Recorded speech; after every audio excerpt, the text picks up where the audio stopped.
गुरुर्ब्रह्मा गुरुर्विष्णु गुरुर्देवो महेश्वरः गुरुः साक्षात् परब्रह्म तस्मै श्री गुरवे नमः। योऽन्तः प्रविश्य मम वाचमिमां प्रसुप्तां संजीवयत्यखिलशक्ति धरः स्वधाम्ना। अन्यांश्च हस्तचरण श्रवणत्वगादीन् प्राणान्नमो भगवते पुरुषाय तुभ्यं। नमः कुञ्जविहारिण्यै नमः कुञ्जविहारिणे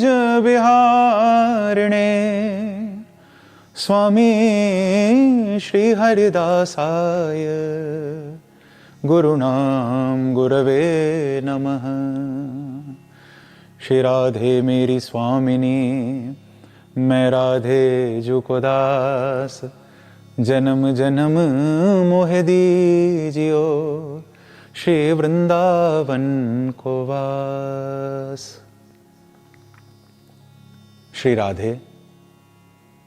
आज का दिन श्रीधाम वृंदावन से जुड़े हुए कृष्ण भक्तों के लिए एवं श्रीधाम अयोध्या जी से जुड़े हुए सभी राम भक्तों के लिए परम मंगलमय है, क्योंकि आज मार्गशीर्ष मास के शुक्ल पक्ष की पंचमी तिथि है। इसी पंचमी तिथि को यानी आज के ही दिन जन जन के आराध्य रसिक अनन्य नृपति स्वामी श्री हरिदास जी के लाडले मेरे ठाकुर श्री बांके बिहारी जी महाराज का प्राकट्य हुआ था। बिहारी जी श्रीधाम वृंदावन निधिवन राज में आज के ही दिन साक्षात प्रकट हुए थे और तभी से ब्रज में इस उत्सव को भक्त विहार पंचमी के रूप में मनाते हैं। एक संयोग ये भी विशेष है कि आज का ही वो मंगलमय दिन था जब मर्यादा पुरुषोत्तम भगवान श्री राम एवं माता जानकी जी का विवाह हुआ था। इसीलिए वैष्णव आज के इस पर्व को विवाह पंचमी के रूप में भी मनाते हैं। जनकपुर अयोध्या उधर जाएंगे तो आज विवाह पंचमी, वृंदावन में विहार पंचमी। इसीलिए सबसे पहले तो मैं आप सभी भक्तों को इन दोनों ही उत्सवों की, विहार पंचमी और विवाह पंचमी, दोनों की ही हार्दिक हार्दिक बधाई देता हूं। ये पर्व आपके लिए मंगलमय हो। थोड़ा सा श्री बांके बिहारी जी के प्राकट्य पर चर्चा करने का मन है, क्योंकि श्री बिहारी जी का प्रकट होना इस युग का एक विलक्षण चमत्कार है। बंधुओं, आज सारा विश्व मेरे बांके बिहारी जी की एक झलक पाने के लिए मानो लालायित रहता है। भक्त तड़पते हैं कि बस एक मौका मिले और हम वृंदावन जाकर बिहारी जी का कैसे भी दर्शन कर लें। और अभी पिछले दिनों तो मेरे बांके बिहारी जी ने खूब भक्तों की परीक्षा ली, बड़ा तड़पाया महाराज,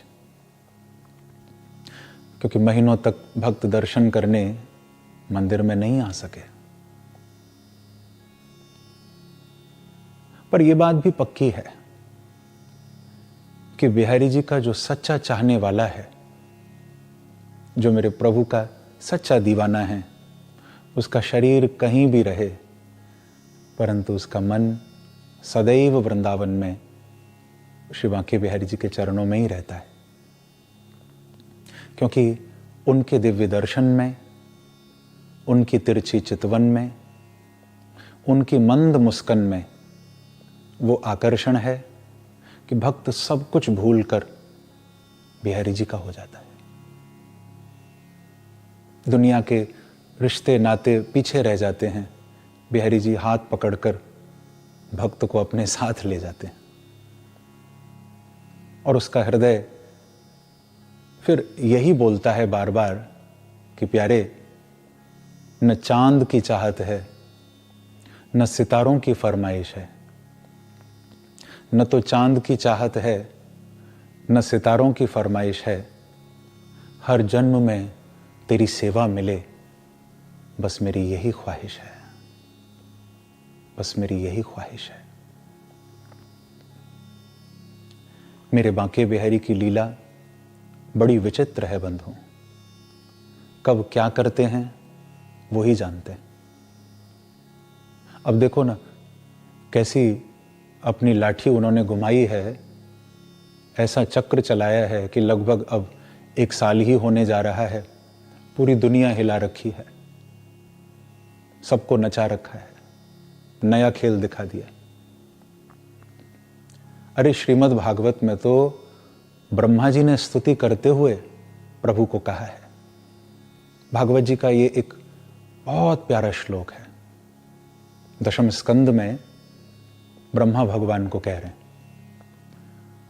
कि को वेत्ति भूमन भगवन परात्मन योगेश्वरोतिर भवतस्त्रिलोक्याम को वा कथं वा कति वा कदेति विस्तारयन् क्रीडसि योग मायाम।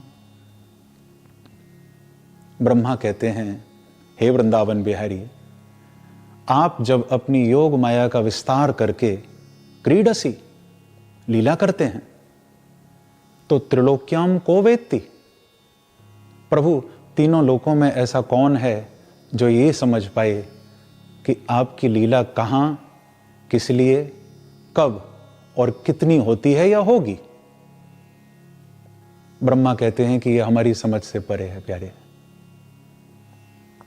अब आप सोचिए ना, जब ब्रह्मा जैसा देवता ये बात भागवत में भगवान को बोल रहा है कि आपकी लीला मेरी समझ से परे है, तो हम जैसे जनसाधारणों की क्या चले, हम कैसे समझेंगे। लेकिन एक बात है, हम उनकी लीला समझ तो नहीं सकते हैं, परंतु हम उनके चरणों में समर्पित तो हो सकते हैं ना। और याद रखना बंधुओं, ज्यादा समझने के चक्कर में पड़े तो चकरा जाओगे, पर यदि समर्पित हो गए तो भवसागर पार हो जाओगे। समर्पण भाव ही बिहारी जी को प्रिय है। जैसा कि मेरे पूज्य गुरुदेव कहा करते हैं ना कि बस एक बात हृदय में बिठा लो, बिहारी जी हमारे हैं। क्या कहोगे? बिहारी जी हमारे हैं। बंधुओं, विश्वास मानना, ये एक वाक्य तुम्हें जीवन की हर परेशानी से निकाल कर ले जाएगा। हृदय में बिठा लो इस बात को कि बिहारी जी हमारे हैं। अगर हमने हृदय से ये बात ठाकुर को कह दी, बांके बिहारी जी को कह दी, तो हम भले उनके वास्तव में हुए हों या न हुए हों, पर बांके बिहारी हमारे होकर दिखाएंगे। वो इस संबंध को टूटने नहीं देंगे, वो हमारे लिए जरूर आएंगे। हर स्थिति में, हर परिस्थिति में आएंगे। जैसे कि आज से लगभग 550 वर्ष पूर्व आज के ही दिन प्रकट हुए थे ना, आज के दिन ही आए थे। मेरे पूर्वज परम रसिक सम्राट स्वामी श्री हरिदास जी महाराज की साधना, समर्पण और सेवा का ही प्रभाव है कि आज लाखों करोड़ों भक्त श्री बांके बिहारी जी के दर्शन का सौभाग्य प्राप्त कर उनके चरणों में अक्षय सुख और शांति का अनुभव कर रहे हैं। बिहारी जी के चरणों से नित्य नवीन ऊर्जा लेकर जा रहे हैं। थोड़ा इस प्रसंग को आगे बढ़ाता हूं।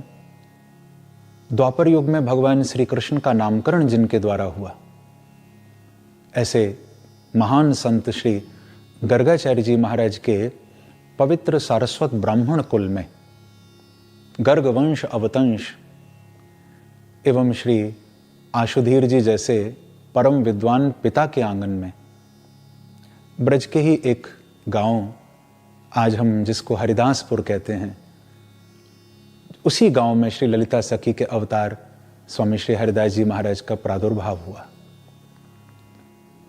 स्वामी जी के दो भाई और थे, श्री जगन्नाथ जी एवं श्री गोविंद जी।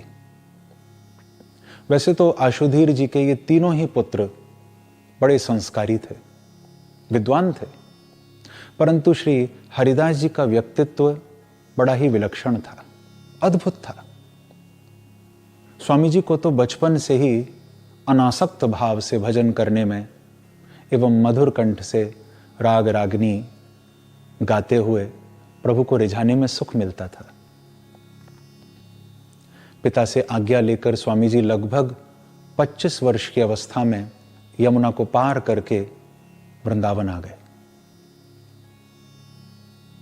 स्वामी जी यमुना जी के निकट ही एक कुंज में साधनारत हो गए और उसी स्थान को आज हम निधिवन कहते हैं, निधिवन राज के नाम से जानते हैं। जब स्वामी श्री हरिदास जी वृंदावन आए थे, तब उनके साथ उनके भाई गोविंद जी के बड़े पुत्र श्री विट्ठल विपुल जी भी पीछे पीछे, क्योंकि स्वामी जी से उनका एक अटूट प्रेम था, तो स्वामी जी के पीछे पीछे ही वे भी वृंदावन आ गए। स्वामी जी ने जब वृंदावन में अपनी रसोपासना प्रारंभ की, प्रिया और प्रीतम, श्यामा और श्याम को रिझाना प्रारंभ किया, तो वृंदावन का वातावरण अलौकिक हो गया। जब स्वामी जी हाथ में तानपुरा लेकर अपने संगीत की अनोखी स्वर लहरियां बिखेरते, तो संपूर्ण वृंदावन थिरकने लगता था। कुंज कुंज से नूपुर और वंशी की धुन सुनाई देने लगती थी, मानो ब्रज में साक्षात महाराज प्रकट हो गया। बंधुओं, ये नित्य विहार की उपासना भजन की सबसे ऊंची स्थिति है, जिसका प्रारंभ स्वामी श्री हरिदास जी महाराज ने किया, और यह बड़ा कठिन मार्ग है। इसके लिए हमारे ब्रज के संत श्री भगवत रसिक देव जी ने कहा है कि संप्रदाय नवधा भगति जो सुर सरि को नीर, ललिता सखी उपासना जो सिंहिनी को क्षीर। ये सबके वश की बात नहीं है। स्वामी जी की रसोपासना ये तो सिंहिनी के क्षीर के समान है, बड़ी ऊंची स्थिति है। ये तो उनकी कृपा से ही कोई प्राप्त कर सकता है, जैसे स्वामी जी की सेवा में लगे हुए उनके भाई के पुत्र, उनके शिष्य श्री विट्ठल विपुल जी, जो आयु में तो अभी बहुत छोटे ही थे, पर स्वामी जी से उनका अटूट प्रेम था। उनके कानों में जब ये नूपुर की झनकार, ये वंशी की धुन जब जाती थी, स्वामी जी जब गाते थे, वातावरण दिव्य हो जाता था। वो सोचने लगते थे कि तानपुरे से निकलने वाली झनकार तो ये नहीं है, फिर ये नूपुर की आवाज, वंशी की आवाज, ये कहां से आ रही है?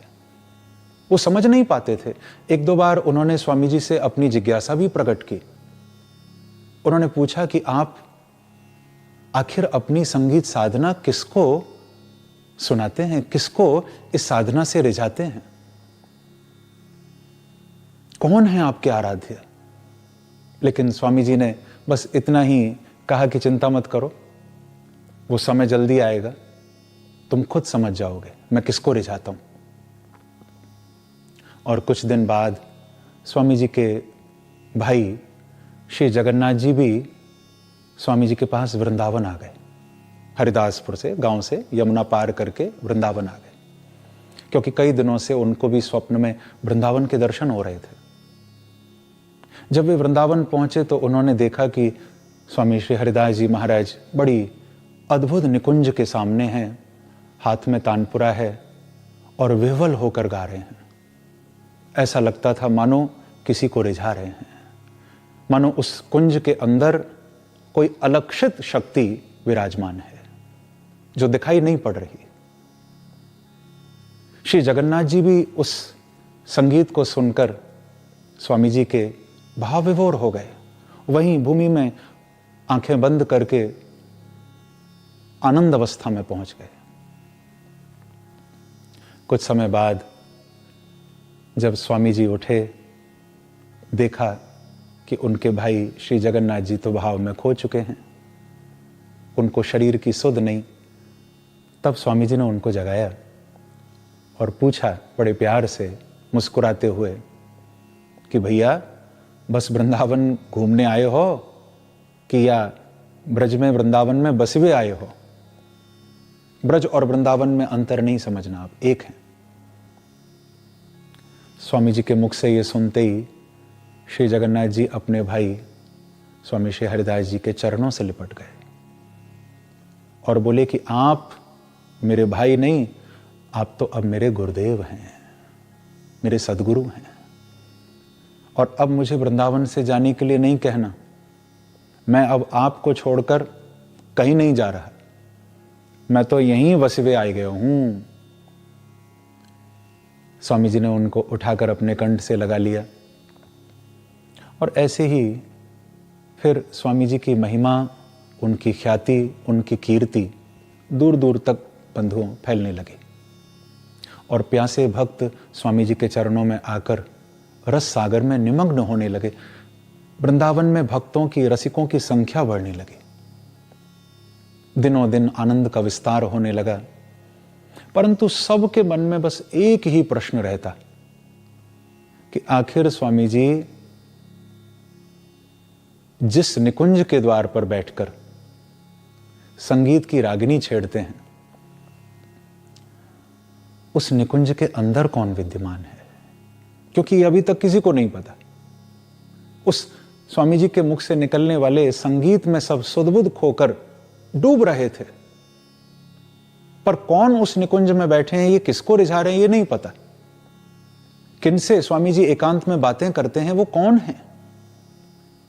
श्री विट्ठल विपुल जी कौतूहलवश कई बार अंदर देखने भी गए, झांक कर कोशिश की देखने की, किंतु उन्हें अंधेरे के अतिरिक्त उस कुंज में कुछ दिखाई नहीं दिया।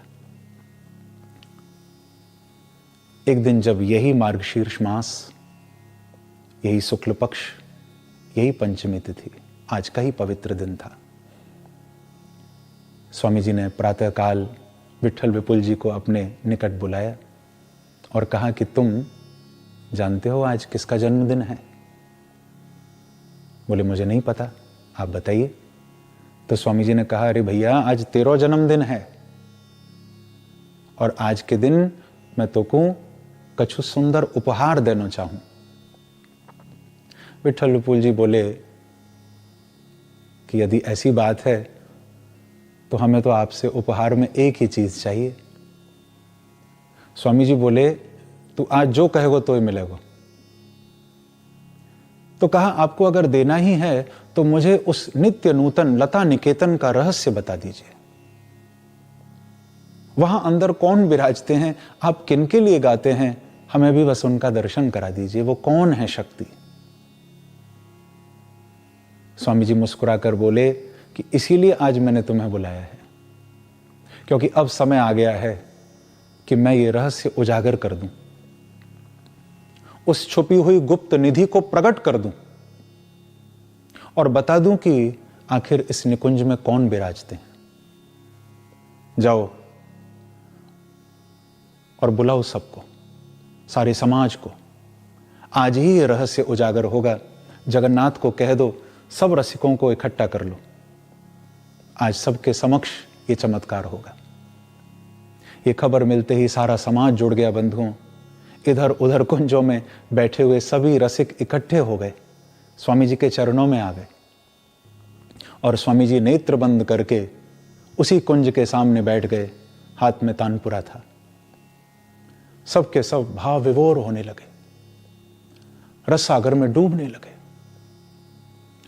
सभी को अपने अंतर में एक अद्भुत प्रकाश, एक अद्भुत चेतना का अनुभव होने लगा और वो प्रकाश नील गौर वर्ण में परिणित होने लगा। सब एकटक देख रहे थे। कुछ दिव्य घटित होने जा रहा था। प्रकाश पुंज बढ़ता गया, सभी का रोमांच बढ़ता गया और उसी समय उसी निकुंज के अंदर से परस्पर हाथों में हाथ लिए मंद मंद मुस्कुराते हुए साक्षात श्यामा श्याम कुंज बिहारी प्रकट हो गए। बोलो श्री वृंदावन बिहारी लाल की जय, श्री राधा रानी की जय, स्वामी जी महाराज की जय। और उसी समय स्वामी जी के मुख से ये अमर पंक्तियां निकली कि माईरी सहज जोरी प्रगट भई जो, रंग की गौर श्याम घन दामिनी जैसे, प्रथम हूँ होते अब हूँ हैं, आगे हूँ रहे हैं नटरे हैं तैसे। अंग अंग की उजराई सुघराई चतुराई सुंदरता ऐसे, श्री हरिदास के स्वामी श्यामा कुंज विहारी समवैस वैसे। स्वामी जी झूमकर इस पद को गाते रहे और प्रिया प्रीतम मुस्कुराते रहे। जब ये पद पूरा हुआ, ये केलीमाल जी का भी प्रथम पद है, स्वामी जी का अद्भुत ग्रंथ केलीमाल। जब ये पद पूरा हुआ तो प्रिया जी और लाल जी दोनों स्वामी जी को देखकर बोले, ललिते ललिते। स्वामी जी को ललिते कहकर पुकारा और ये स्पष्ट हो गया कि स्वामी श्री हरिदास जी महाराज तो साक्षात भगवान की प्रिय सखी, राधा रानी की प्रिय सखी श्री ललिता जी के अवतार हैं। श्री बिहारी जी बोले, ललिते आज तुम्हारा भाव पूर्ण हुआ, हम निकुंज से बाहर आ गए, अब हम यहीं इसी रूप में अवस्थित रहेंगे, यहीं विराजेंगे। ये सुनकर स्वामी जी विह्वल हो गए और बोले, हे प्राणधन, निकुंज से बाहर आपकी सेवा कैसे होवेगी, यहां तो वैसी व्यवस्था ना है। तब बिहारी जी बोले कि आप बिल्कुल चिंता मत करो महाराज, यहां मेरी सेवा कोई वैदिक विधान ते ना होवेगी, यहां तो मेरी सेवा केवल लाड़ प्यार ते होवेगी, जैसा भाव होगा वैसी सेवा होवेगी। स्वामी जी मुस्कुराने लगे, प्रसन्न हो गए। फिर बोले कि हे प्रिया प्रीतम श्यामा श्याम, एक बात और मेरे हृदय में आ रही है कि आप दोनों को जो सौंदर्य है, आपको जो स्वरूप है, ये तो इतना अद्भुत है, इतना दिव्य है कि कोई जन साधारण या जगत के नेत्र या कुछ झेल नहीं पाएंगे, आपके इस स्वरूप को धारण नहीं कर पाएंगे महाराज। तो कहा, ऐसा ना है सके कि आप दोनों घन दामिनी की तरह एक रूप है जाओ, आप दोनों एक दूसरे में समाहित है जाओ। ये सुनते ही प्रिया प्रीतम मुस्कुराने लगे। तिरछी चितवन से एक दूसरे को कुछ संकेत किया ठाकुर जी ने किशोरी जी को, किशोरी जी ने ठाकुर जी को, और तत्क्षण दोनों एक दूसरे में समाहित होकर एक रूप हो गए। यानी उस नित्य वृंदावन के नित्य नवल निकुंजों में नित्य रमण करने वाली वो जो श्याम और कुंज बिहारी की युगल छवि थी, वो स्वामी हरिदास जी की प्रार्थना पर एक रूप होकर बांके बिहारी जी के रूप में, विग्रह के रूप में साक्षात प्रकट हो गए। बोलो श्री वृंदावन बिहारी लाल की जय, स्वामी श्री हरिदास जी महाराज की जय। चारों ओर बांके बिहारी जी की जय जयकार गूंजने लगी। भक्त हृदय से गा उठे कि कुंज महल में बजत बधाइयाँ बधाइयाँ बधाइयाँ, ओ कुंज महल में बजत बधाइयाँ, बधाइयाँ, बधाइयाँ। श्री हरिदास गेह प्रभु प्रगटे, श्री हरिदास गेह प्रभु प्रगटे। शांवल कुंवर कन्हैया, बधाइयाँ, बधाइयाँ। कुंज महल में बजत बधाइयाँ, बधाइयाँ, बधाइयाँ। और अब तो महाराज ये चमत्कार सुनकर दूर दूर से भक्त बिहारी जी का दर्शन करने के लिए दौड़े चले आने लगे कि हम भी तो देखें वो साक्षात जो प्रकट हुए हैं ठाकुर वो कैसे हैं। चाहे गृहस्थ साधक हों, चाहे विरक्त संत हों, श्री बांके बिहारी जी के रूप ने सभी को अपनी ओर आकर्षित कर लिया। और स्वामी जी का मानो वो बोया हुआ बीज तो महाराज आज वृक्ष बन चुका है। और उसी वृक्ष की छाया में भारत ही नहीं अपितु सारे विश्व से भक्त वृंदावन आकर श्री बांके बिहारी जी का दर्शन करके अपने जीवन को सफल बना रहे हैं। अपने अपने जीवन में सुख शांति प्राप्त कर रहे हैं। मुझे कहना पड़ता है ना, हरि से नयन मिलाकर देखो, अरे ये धोखा भी खाकर देखो, सबसे सुंदर हैं बांके बिहारी, तुम वृंदावन आकर देखो। कालांतर में स्वामी जी ने अपने भाई श्री जगन्नाथ जी को बिहारी जी की सेवा का भार सौंपा था। और जगन्नाथ जी के 3 पुत्र जो बड़े योग्य थे, उन पुत्रों को बिहारी जी के प्रति बड़ा लगाव था। तो जगन्नाथ जी ने उनको आगे फिर बिहारी जी की सेवा सौंपी, उनको ये कार्यभार दिया। और उसी स्वामी जी की पवित्र वंश परंपरा में ये शरीर भी बिहारी जी की सेवा में लगा हुआ है। ये इस शरीर का परम सौभाग्य है। आज के इस पवित्र दिन पर एक बात और मैं कहूँगा कि उधर जब प्रभु ने धनुष उठाया जनकपुर में, तो भगवान के धनुष उठाने से सीता और राम एक हो गए।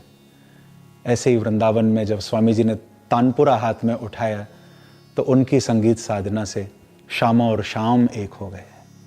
बांके बिहारी साक्षात प्रकट हो गए। तो पुनः एक बार सबके लिए मैं हार्दिक हार्दिक शुभकामना आज के पवित्र पर्व की देता हूँ। आप सबके जीवन में मेरे बांके बिहारी, मेरे प्रभु श्री अवध बिहारी अनंत अनंत कृपा बरसाते रहें, मंगल करते रहें। आज के पर्व की विहार पंचमी और विवाह पंचमी दोनों की सबको अनंत अनंत बधाई। श्री राधे, श्री राधे।